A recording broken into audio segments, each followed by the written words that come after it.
And we have Dax Hill, who's the CEO and founder of Neptune XR. Now, Neptune XR is an educational tech startup that's using Cesium, AI, and immersive tech like AR and VR to bring digital twins to the classroom. And Dax is going to talk about how this technology is personalizing education and bringing learning to life. So let's welcome Dax onto the stage.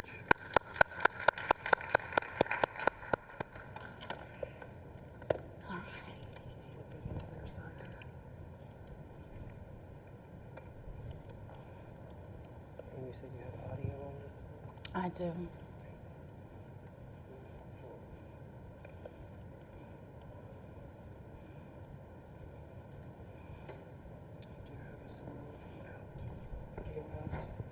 I don't think so.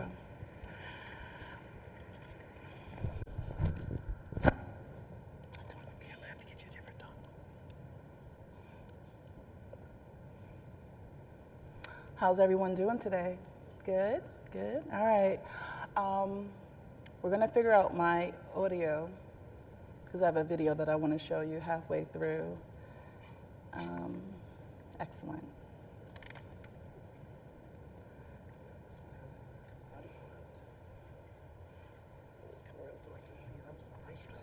I'll go for it.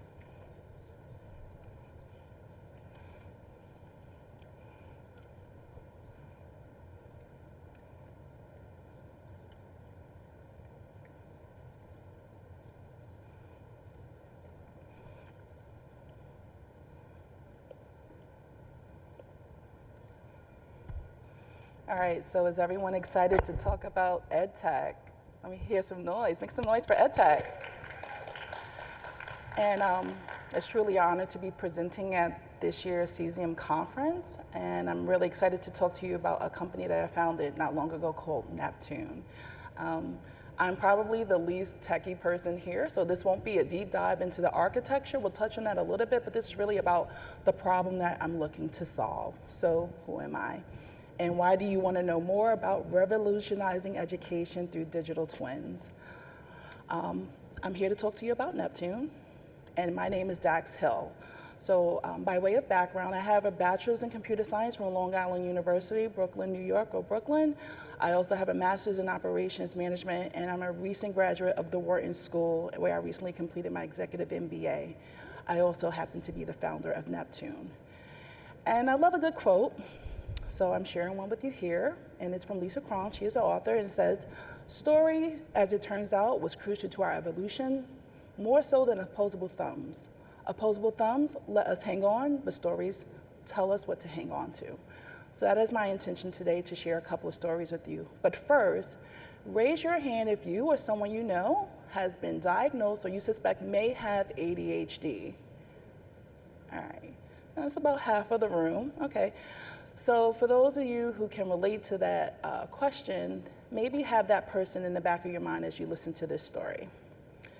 And the story is about my two kids, Janelle and Micah, and they are a dynamic sibling duo from New York City, and they have a really common story. Let's start with Micah. Micah's your typical boy. He loves sports, he loves gaming, he loves to run, but he has like middling student performance. He's very distractible. And he gets really frustrated by new tasks. He also has a hard time getting started on tasks. And come to find out, my son had ADHD. He got his diagnosis really early. He was diagnosed at 6. So let's switch to my daughter, Janelle. Janelle is your typical girl. She loves to read, she's into fashion, she loves to volunteer, and she has really good performance. She starts the year strong, always. September through November starts out strong. December, she hits a slump. And then she spends the rest of her school year trying to recover. And that slump can last for weeks or months. And unfortunately, Janelle wasn't diagnosed with ADHD until she was much later in her academic career. She was in college when she got her diagnosis at 19. And so both of my children have this same disorder, but with very different journeys and very different endings. Micah, because of his early diagnosis, he began therapeutic series. He learned these mechanisms to cope with it.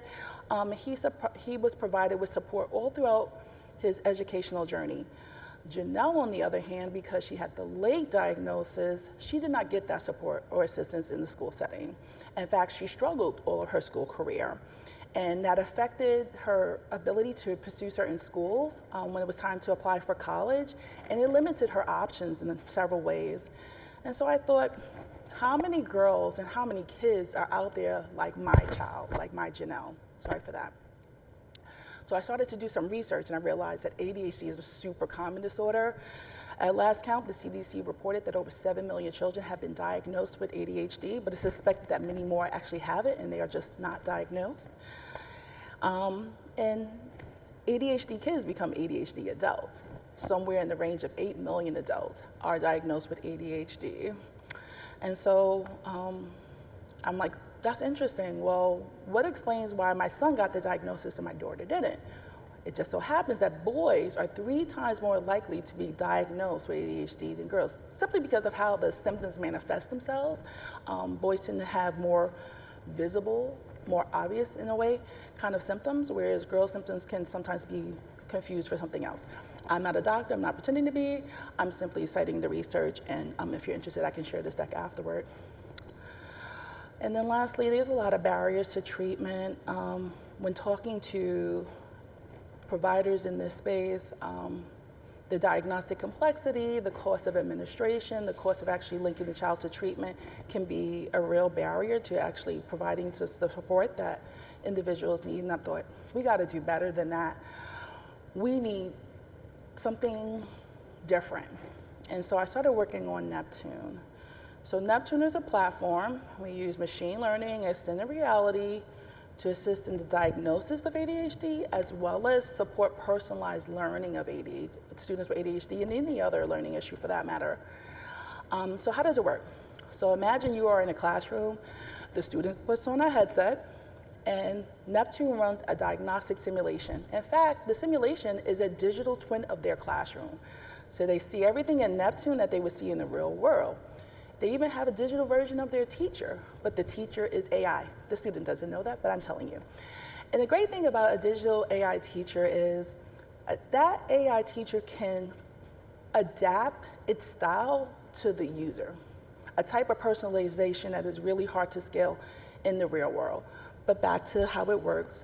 You put on the headset, the kid does a couple of simulations, they have a good time, 10 minutes later they take off the headset, they go about their life. When they're done, all that data is then computed and put into a report. Every interaction in Neptune translates to some cognitive dimension that tells you whether a child is on track or off track relative to what you're evaluating. And then a score is generated. And this is a, let's see, looks like I unintentionally erased that slide. But the slide that I wanted to show is a visualization of the report that's generated at the end of the simulation. So what does the report tell you? It can tell you things like your child prefers visual images over text, or your child has this much attention for a certain object before they're distracted by something in the background. Cues about how a child learns that can help you better support them in the classroom, in VR, XR, as well as at home. Now, I am a Wharton MBA, so of course I'm hearing about the economic opportunity of this. That's tertiary, of course, but I still think about it. It is a huge unaddressed market, so 74 million or so school-aged children, 6 to 7 million who have this learning disorder, and then about 1 in 5 who aren't really getting any services. And I've already been in talks with many schools in Philadelphia, New York, and Baltimore, and they say, you know what, we could use something like this because teachers have negative time. It's really hard to get to all your students in a class. And imagine a class of 30, and they kind of sit on a distribution that looks like this, and you have the 3 who are like really struggling to keep up, and then the 3 that are super far ahead who feel super bored by this. But imagine a world where the 3 who are needing more help and the 3 who are ahead pop on Neptune, and they're getting their content delivered that way to match their speed and style of learning. Really huge opportunity. And so this is a little bit about our architecture. Because it's extended reality, we are building for Quest headsets. We're using Unity to do that. We're also using Unreal Engine and Cesium to do the rendering of the physical spaces. Our first example was a high school in New York City, High School of Fashion Industries, which I attended, where it starts with like a wide panoramic shot of New York City, then it zooms down to 24th Street where the high school is, and then it takes you into the school, and then you begin to navigate the hallways. And behind each door is a classroom, and then the classroom allows you to do a lesson in Neptune. And kids want to do the work if it's a really clear payoff. So where did Neptune come from? Well, I love all things sci-fi, and I thought, what if the payoff was you get to access a Minecraft type world that's in outer space? And so that's where Neptune comes from. So you do 1 or 2 lessons in the digital classroom, you've unlocked some prize. The prize is you can now transport to the ship up in space and take journeys that will bring you one step closer to the planet Neptune. And so what you're seeing is a little bit of the rendering that we created for the gameplay portions, the fantasy gameplay portions of Neptune. And even this is designed to help us learn something about how people learn.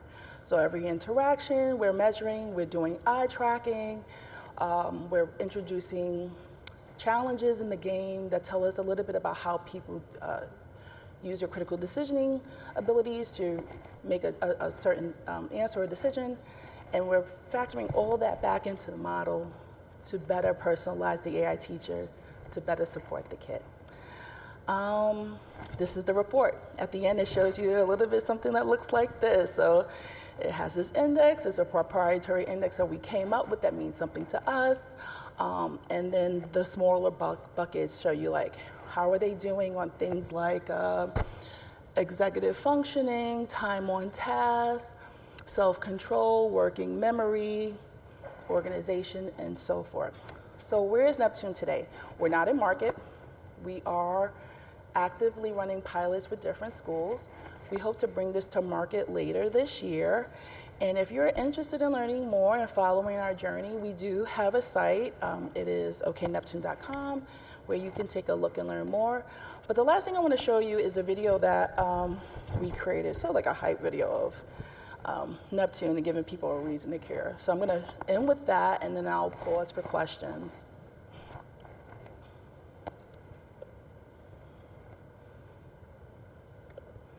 Prepare to transform your child's learning experience. Introducing Neptune, a tool designed to support your child's development at every stage. Neptune combines VR and AI to create an unparalleled educational journey. Start by having the student put on the VR headset to enter a world of interactive learning. They will engage in virtual classrooms and game-like adventures, keeping them excited and involved. After just 10 minutes, they can return to their regular activities. Next, the real magic begins. Neptune analyzes the child's performance and generates a personalized report. It pinpoints the child's strengths and areas needing development, like working memory, organization, and time management. From there, teachers can customize lessons, and parents receive real-time insights to support their child's success. All data is securely stored in an easy-to-use dashboard, which can be shared between parents, educators, and doctors. While Neptune isn't a diagnostic tool, it's an invaluable resource for understanding a child's unique needs. Let's work together to help every child reach their full potential. To learn more, visit okneptune.com. So I understand that's probably like the least technical talk you're going to hear today, but I think that this is a really interesting and important topic for consideration, and I really appreciate you giving me your attention today. So with that, are there any questions?